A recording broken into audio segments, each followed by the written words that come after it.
Olá, meu nome é João Ricardo, sou tecnologista do INPE e atuo na área de desenvolvimento de software na divisão de processamento de imagens e eu vou apresentar o software desenvolvido pela nossa divisão chamado TerraHidro, que é um software para modelagem hidrológica distribuída. Quando a gente começou a trabalhar no TerraHidro, a gente teve as seguintes decisões de projeto. Primeiro, fazer uma modelagem hidrológica distribuída. A gente gostaria que funcionasse não só para pequenas bacias, mas também para grandes bacias, grandes massas de dados. Queria que pudesse funcionar no ambiente urbano e no ambiente rural. E essas foram as decisões que nortearam o projeto desde o começo. A gente tem vários parceiros trabalhando usando o TerraHidro. No CPTEC, eles utilizam para desenvolver modelos utilizando grandes bacias, para estudos em mudanças climáticas. O Exército Brasileiro tem usado o TerraHidro para determinação de drenagem na Amazônia, no chamado vazio cartográfico da Amazônia. E o pessoal do IPH, que é o Instituto de Pesquisas Hidrológicas lá do Rio Grande do Sul, é o nosso parceiro externo e a gente trabalha com eles em detecção de mini bacias. Bom, a gente vai ver aqui como que é feito essa extração do fluxo da drenagem no TerraHidro e como que a gente pode corrigir os dados para que essa extração seja feita corretamente. Bom, no desenvolvimento dos algoritmos que a gente usa no TerraHidro, nossas preocupações foram alterar menos possível o modelo de elevação do terreno, que é o dado utilizado pelo TerraHidro para a gente extrair a drenagem. Então, nosso objetivo é alterar menos possível esse modelo de elevação. A gente também queria muito que o resultado fosse o mais correto possível e a gente também queria que resolvesse para grandes áreas, grandes massas de dados. As etapas para essa extração da drenagem, a gente tem basicamente 4 etapas. A determinação da direção do fluxo local, em seguida o cálculo da área de contribuição, aí a gente extrai a rede de drenagem e pode fazer também delimitação das bacias hidrográficas. Bom, a determinação da direção do fluxo local, a gente faz em 4 passos básicos. Aí, no primeiro passo, a gente calcula para toda a grade a direção do fluxo local, ou seja, cada célula da grade para qual dos 8 vizinhos que a célula da grade joga a água que cair nela. Uma vez determinados esses fluxos locais, ocorre que o dado mais utilizado para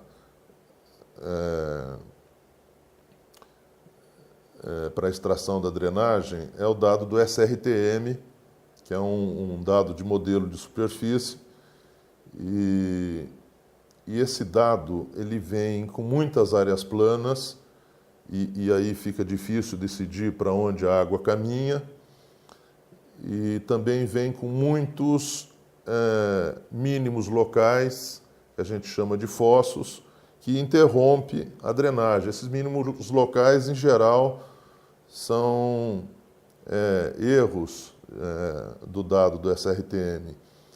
E se a gente não tratar esses mínimos locais, a drenagem fica interrompida e não dá um resultado utilizável cientificamente.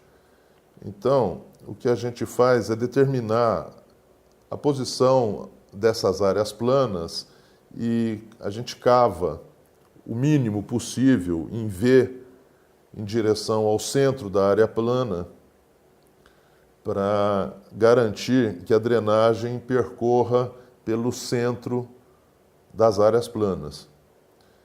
E aí a gente tenta resolver as depressões, esses mínimos locais, por preenchimento, calculando a média dos 8 vizinhos. Se, ao fazer isso, não gerar um novo fosso, um novo mínimo local, a gente aceita essa solução. Se não, se gerar um novo mínimo local, a gente não faz esse procedimento e resolve esses mínimos locais cavando e achando uma saída, então, para esse mínimo local através de cavar no SRTM, no seu modelo de elevação. Aqui mostra como é que a gente faz esse procedimento a partir do modelo do terreno, aí, que a gente está chamando de DEM. Os valores aqui indicam a altitude de cada célula. Então, eu estou querendo determinar para quem que a célula central joga água se a água cair nela. Então, eu tenho que calcular a declividade dos 8 vizinhos em relação à célula central. Então, está aqui, ó, a declividade dos 8 vizinhos em relação à célula central. Quanto maior o número positivo, mais inclinado para baixo é. Então, olhando os 8 vizinhos aqui, eu vejo que esse é o mais inclinado. Então, essa célula, se cair água nela, ela vai jogar a água para essa célula aqui.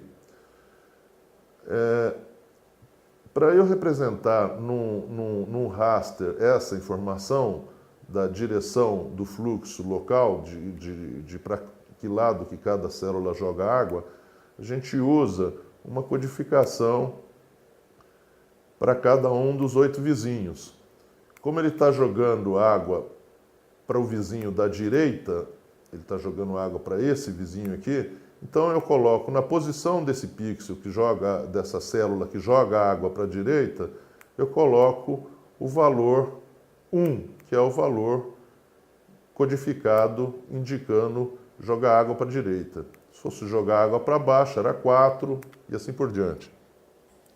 Então, no final, eu tenho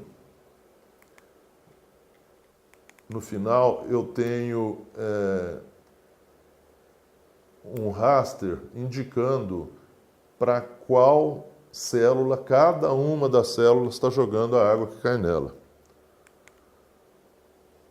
Aqui mostra os passos do procedimento de cavar a área plana.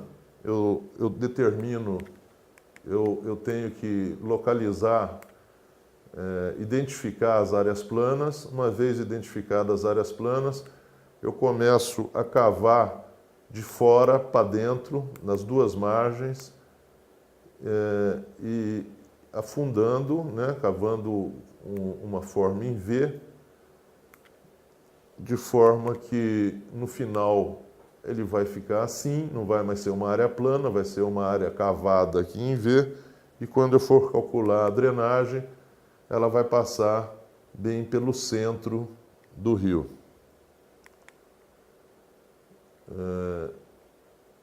Essas áreas planas, em geral, a maioria delas estão nas massas de águas, tipo lagos e rios. Para resolver para o preenchimento, a resolução para o preenchimento, como eu já comentei, aqui eu tenho um mínimo local, eu só tenho células de mesmo tamanho ou maiores mais altas do que a célula central, ela representa o mínimo local. Se eu fizer a média dos 8 vizinhos e colocar o valor da média nesse valor, eu estou resolvendo essa depressão por preenchimento. Tá? Então, no caso, ao fazer isso, calculando as novas declividades, eu vejo que agora esse cara aqui era um fosso, não jogava água em ninguém, agora ele está jogando a água no seu vizinho superior, de cima. Esse procedimento só é aceito quando não gera um novo fosso. Por exemplo, nesse caso aqui, se eu fizer a média desse camarada aqui, eu consigo resolver ele, ó, ele passa a jogar água em alguém. Mas esse cara que não era um fosso passa a ser um fosso.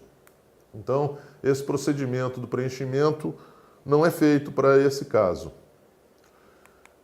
Para os casos que não resolve cavando, a gente resolve utilizando um método chamado PFS. E aqui, no caso, por exemplo, tem esse mínimo local aqui, que tem altitude menor que todos os seus vizinhos. Eu não vou demonstrar o método, mas ele basicamente ele procura uma saída, e a saída seria encontrar essa célula aqui e determinar esse caminho de saída aqui dessa célula. E para isso eu tenho que cavar esses dois valores aqui. Aqui era 3,1, passa a ser 2,94, aqui era 3,3, passa a ser 2,88. E dessa forma eu, cavando no modelo de elevação, eu consigo definir uma saída para a água que está ali naquele mínimo local. Bom, então nós temos o seguinte, primeiro nós temos o dado de altimetria do modelo de elevação, que normalmente é um SRTM.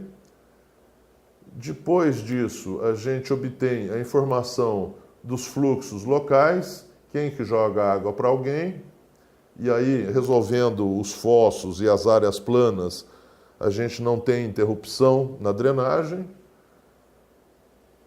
E atribuindo, aqui a gente supõe que caia uma quantidade igual de água em todas as células, então a gente supõe que caia a quantidade 1 em cada uma das células. Mas quero ver para onde que a água vai. Então, por exemplo, aqui nessa célula caiu 1, mas ela também recebeu a água que caiu nessa célula, recebeu a água que caiu nessa célula e a água que caiu nessa célula. Então, somando o 1 que caiu nela com os 3 que caíram nessas células, mas que foram jogados nela, a gente determina esse valor 4. E assim determina esse valor 9, 4, 3, mais 1 aqui, mais o 1 que tinha caído aqui nela, vai dar esse 9 aí. E assim por diante, a gente monta um novo raster contendo o que a gente chama de área de contribuição acumulada. Basicamente vai te dar, se chover por igual aqui, aonde que a água vai se concentrar mais, que vai definir as massas principais de rios. Então, a partir do dado raster de área de contribuição acumulada, eu posso definir um limiar. Por exemplo, eu vou considerar que faz parte da drenagem apenas as células que contêm um acumulado de 4 ou mais que 4. Então, esse escurecido aqui em verde é que define o que a gente chama de drenagem, onde está realmente água correndo. Então, aqui, o vermelho e o preto ali, no preto não está dando muito contraste, mas aqui a gente está apresentando uma extração de drenagem. Quando eu escolho um limiar, quando eu escolho um limiar, não aparece drenagem em todos os lugares, ó, aparece só onde está o vermelho aqui. Então, com isso, mudando o valor do limiar, eu consigo uma drenagem com mais detalhes, com mais densidade ou com menos detalhe, com menos densidade. Então, eu controlo isso usando esse valor de limiar. Eu posso também, uma vez que eu tenho extraído essa drenagem, eu posso também definir um ponto, que é o ponto de saída do rio aqui. Estou definindo esse ponto aqui. E uma vez definido esse ponto, ele calcula qual a área que joga água para aquele ponto. Então, todo mundo dessa área aqui, quando a água cai em qualquer ponto dessa área, essa água vai correr até chegar naquele ponto que você definiu. Então, quando eu escolho um ponto na minha rede de drenagem, o TerraHidro calcula para você a bacia referente àquele ponto. Então, essa é uma maneira de calcular a bacia. Você define um ponto e ele calcula a área que joga água naquele ponto, delimita a bacia relativa àquele ponto.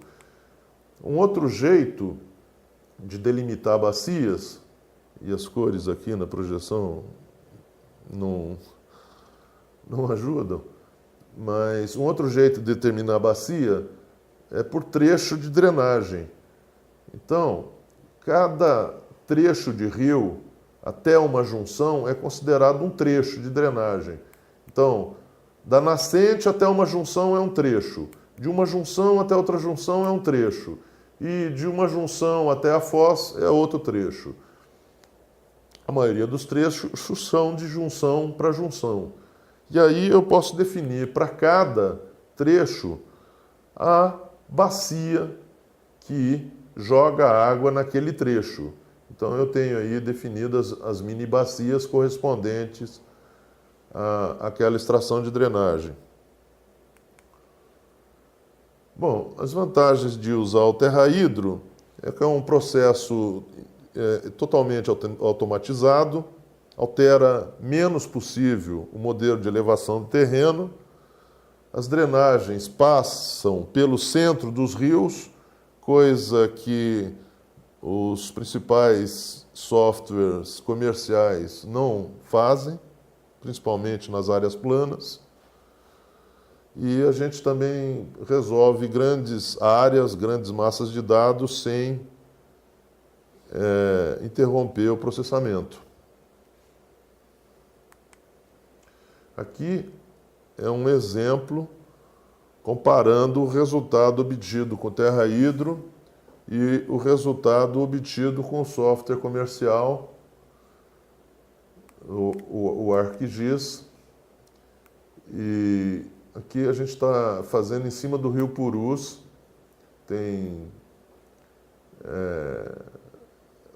dois trechos que a gente recortou para mostrar isso.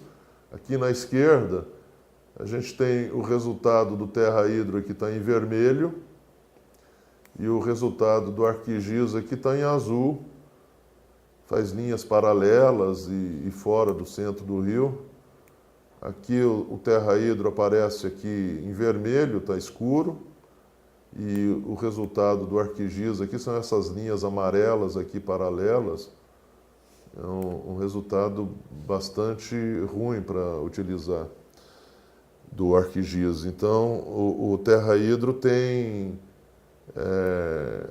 um comportamento melhor em áreas planas do que vários softwares disponíveis para fazer a mesma coisa.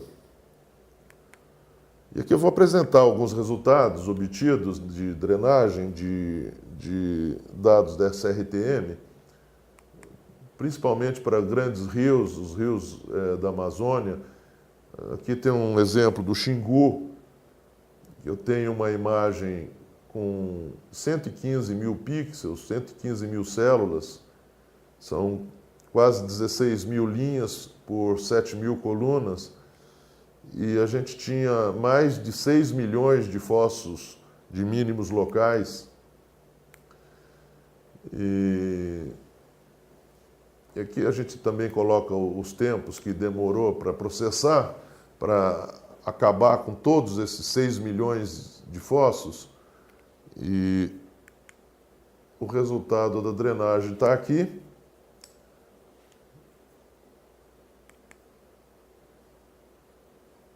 Aqui um zoom mostrando o resultado da drenagem, passando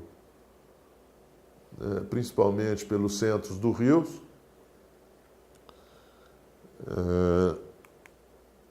Aqui tem a mesma coisa feita, a extração da drenagem feita para o Tapajós, 19 mil linhas por 9 mil colunas, 8 milhões de fossos, a drenagem extraída. Aqui mostra um zoom dessa extração. Também fizemos para uma região do Rio Purus, 12 mil linhas por 15.600 colunas, 13 milhões de fossos. A drenagem extraída. Aqui um zoom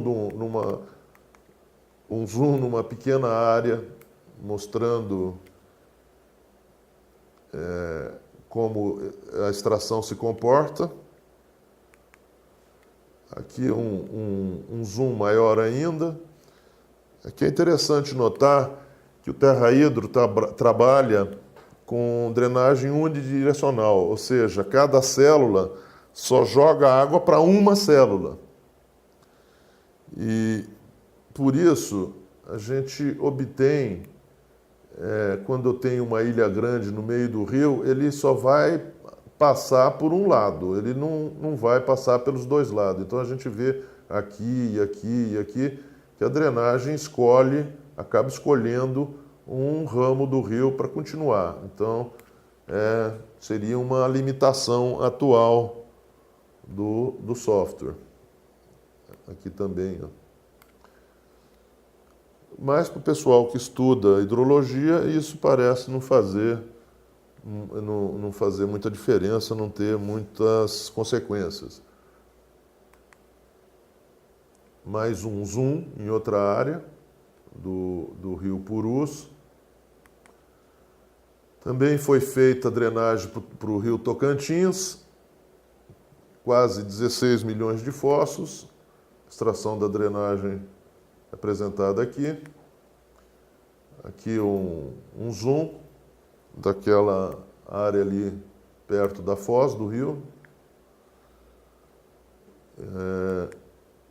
A gente também fez a extração da drenagem para a bacia amazônica toda, 32 mil linhas por 38 mil colunas, com 65 milhões de fossos, e a gente conseguiu não só extrair a drenagem, como delimitar a bacia da região amazônica. Não contente com isso, a gente fez a extração da drenagem para a América do Sul toda, 60 mil linhas por 84 mil colunas, 161 milhões de fossos, 33 dias de processamento, e a gente obteve, sem nenhuma parada, sem nenhum erro, a drenagem total da América do Sul toda.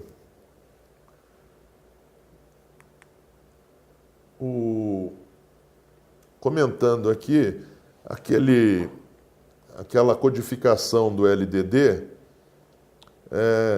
tem softwares diferentes que utilizam codificações diferentes. Então, a gente tem, dentro do Terra-Hidro, uma maneira de converter de uma codificação para outra. Tem codificações já pronta aqui para para outras codificações já conhecidas, mas você pode também fazer uma personalizada, uma custom, que você escolhe exatamente como é feito. Então você pode transformar esses rasters de fluxo de direção local codificada de um sistema de codificação para o outro. O TerraHydro também tem a capacidade de fazer upscaling. Quando você determina, você tem um dado de altimetria com muita resolução e o seu problema requer uma resolução menor para você trabalhar. Se você degradar primeiro o seu dado de altimetria e depois calcular a drenagem, não dá um resultado bom.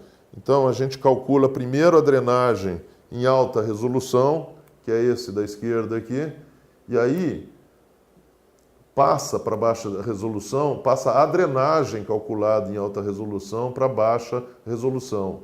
Dá um resultado muito melhor e conectado, como dá para ver aqui. Essa drenagem é uma drenagem em baixa resolução, obtida a partir da drenagem de alta resolução por esse procedimento de upscaling. Se a pessoa tentar fazer a degradação no modelo de terreno e aí tentar calcular a drenagem, é isso que ele obtém, onde você vê a drenagem descontinuada em vários pontos e é uma drenagem não utilizável. Às vezes, quando você faz esses upscaling, você pode querer trocar a direção de algum fluxo. E a gente tem essa capacidade de edição dos fluxos dentro do TerraHydro também.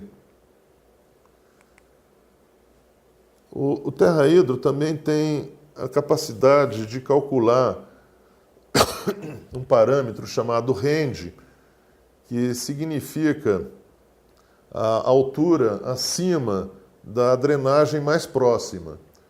Então a gente monta um novo raster com essa variável chamada range da seguinte forma. A gente tem o mapa de altimetrias, que é o nosso dado inicial, e nós temos aquele raster que informa a direção do fluxo local. Então, para cada ponto, eu quero saber, aqui no raster que vai estar o meu range, né, o dado do range, quero saber qual o valor desse camarada aqui.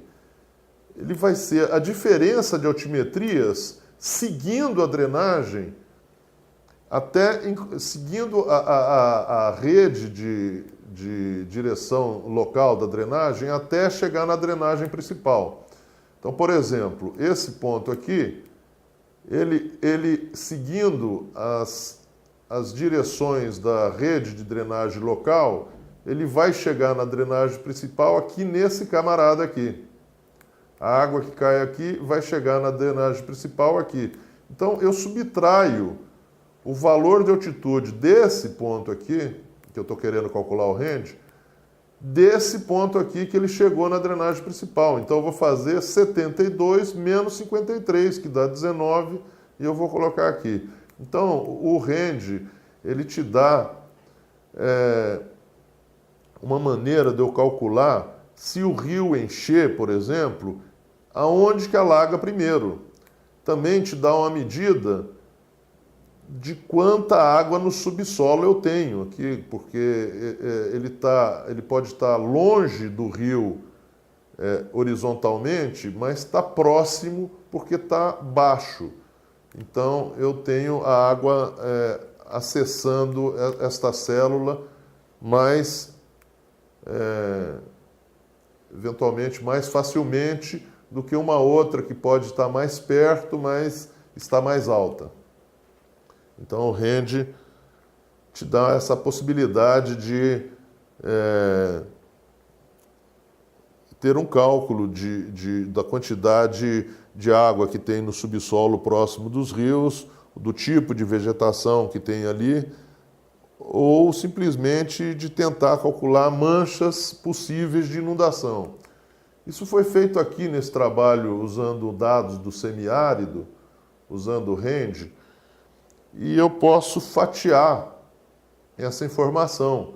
Então, por exemplo, o rio subindo um determinado tanto vai alagar onde está azul. Subindo mais um pouco, vai alagar também onde está verde. E assim por diante. Até que subindo bastante, vai alagar até chegar no vermelho. Aqui tem zooms desse dado. Então, é uma informação interessante, é uma maneira de você definir áreas que devem receber mais atenção que outras áreas. E a gente ainda está desenvolvendo o TerraHidro. O TerraHidro é um programa em desenvolvimento, embora já esteja operacional. Todas essas coisas que eu mostrei já estão operacionais, mas a gente ainda quer ver ele funcionando no meio urbano. Atualmente só está funcionando no meio rural. A gente quer colocar processamento paralelo, desenvolver modelos hidrológicos, usar séries de dados temporais. A triangulação a drenagem a partir da triangulação a gente já implementou. A gente gostaria de ver como ligar o TerraHidro para ser utilizado via internet, ou disponibilização de dados e resultados via internet. E a gente tem trabalhado também muito para tentar incluir ferramentas para lidar com águas subterrâneas. E é isso. Eu agradeço. Até a próxima.